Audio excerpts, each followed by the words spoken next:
a lot of back and forth, but again, we've had a lot of moving parts today, so we really appreciate everybody being where you need to be and kind of getting started. And I know that for some of you it's a little disjointed, so we really appreciate your attention today. Thanks. All right, so just always to remind ourselves of our purposes for our Professional Development Day. They don't change, but one thing I was noticing as I looked at them this morning is how interrelated we are. As we build our expertise, we're trying to make it so across the district we have that equity and that consistency, and we cannot do that without building our professional relationships. So again, just keep those in mind, that is the purpose of all our professional development that we do.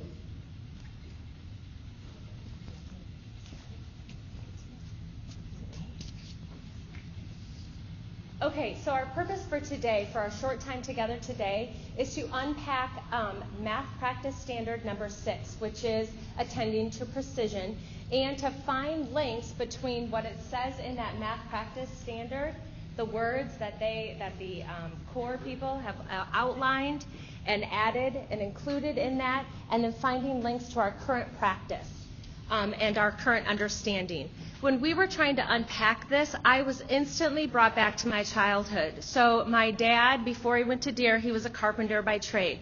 And I was always the one who wore the little cloth tool belt, and I always had the ruler. Sometimes in my pocket I had my own tape measure, and I was his kind of go-to gal when he was doing projects around the house.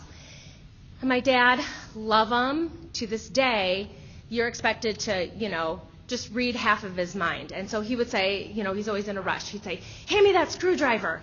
And I'd be like, okay. So I'd go over to the toolbox, and I'd pick up the flathead screwdriver, and he always needed the Phillips screwdriver. So then the next time, he'd be like, give me that screwdriver. And I'd run over there, and I'd get the Phillips head screwdriver, and he always needed the flathead screwdriver. And that is when we talked about attending to precision. That was what popped into my head, that if my dad, love you, Dad, but if you could just be a little bit more precise in what you were asking me to do, we could have saved ourselves. He probably could have saved himself a lot of frustration, and I could have probably saved myself, just a little bit of nervousness during those moments. So thinking of it that way, when we unpacked this, I thought of something that was totally not math related at all. So as you're thinking about this, yes, think about this in the math realm, but then think about it across a student's day and across your day. And as David Ford talked about those college and career readies, that bucket 4, right? Some of those soft skills, what makes students ready for that transition. Also put it in that context.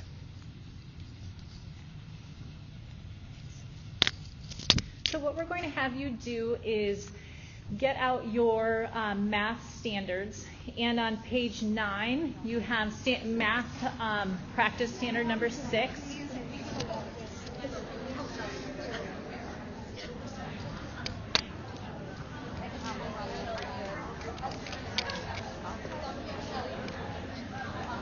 If you don't have one, just sit with somebody. You can look at somebody else's.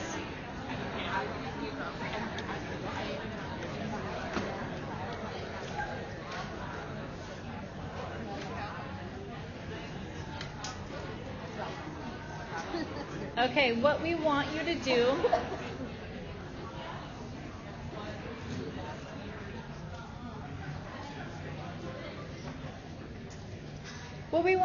with this math practice standard is read it and think about some big ideas that you're noticing throughout the standard, and think about it in regards to your classroom and what you typically see in your classroom, what you don't see.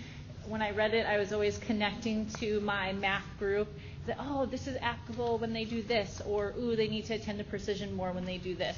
And then in a little bit, we're going to do some concept mapping and group work. So just get some time to read through it, take some notes on some big ideas, and then we'll do a quick group activity. You're next.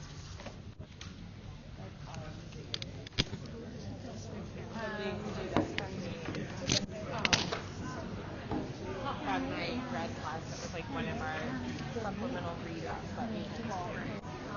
Good one. So doing the practice standards over,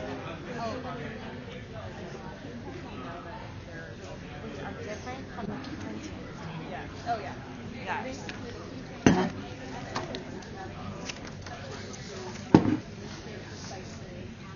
Clear definitions that always state the need, calculate active and efficiency, express numerical answers appropriate to the body. Carefully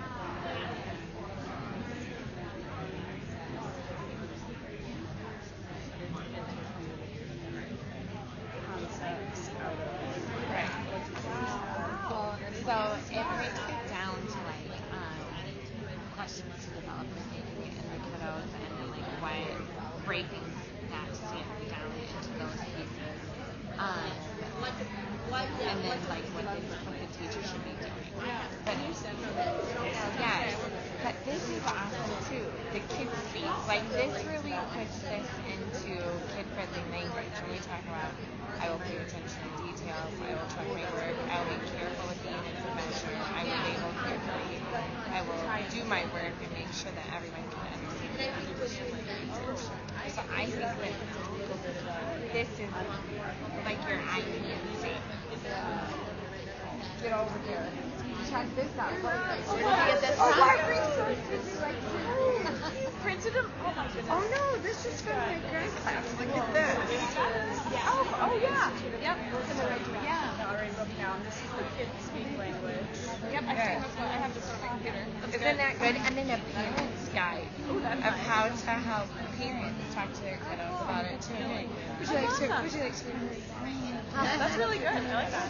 Yeah, no, those are very helpful. These are super helpful.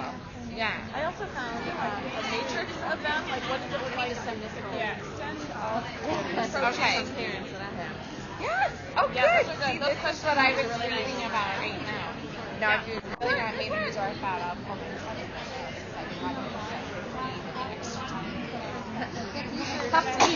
Later today, Right? No. So, okay. Yeah. I know. Yes, I will. I have to figure out how to like what classes are get it off of my. It's a math because I'm a strat 2. I'm not a strat 1. So this is for my in-person. So you have to get strat 1. Oh my goodness.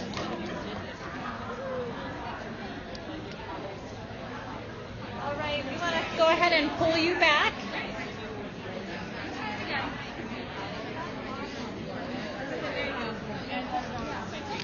Give you 10 seconds. 5, 4. We're gonna get Bernie chatting at you. 2, 1. 0.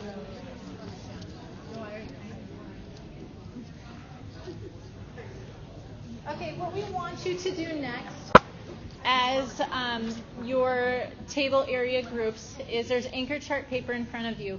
And what we want you to do is make a concept map of this math practice standard, pulling out some big ideas around that map in kind of some details, kind of like what you do in your classroom. So what are times that you see that? What are some things that you need to think about with those big ideas? So you'll create the concept map. When you are done with that, if you don't have a sticky Post-it note paper, there's tape right up here. Go ahead and post it up, and then we'll do a gallery walk. So you guys have about how much time? About 5 to 7 minutes, so not a ton of time. So get moving. I